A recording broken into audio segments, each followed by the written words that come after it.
Rregullimi i ligjeve dhe shpjegimi i mendimit islam mbi gruan. Për sa u përket disa ligjeve që e trajtojnë burrin dhe gruan, ata kërkojnë përmirësim. Kjo kërkon që ekspertët të studiojnë dhe të rregullojnë këto ligje. Një tjetër punë e rëndësishme është shpjegimi dhe sqarimi i mendimit islam mbi të drejtat e gruas dhe të drejtat e burrit.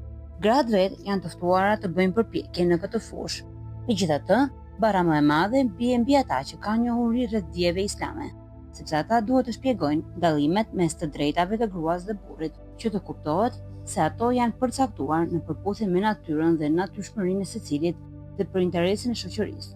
Padyshim janë bërë punë të mira në këtë fushë dhe sot duhet të formulohet kjo punë në gjuhën e kohës, sepse kushdo që e vëzhgon me kujdes punët që janë realizuar deri tani në këtë fushë, do të pranojë dhe do të besojë se ligjet islame janë plotësisht të bazuara në thelbin e natyrës dhe natyrshmërisë njerëzore.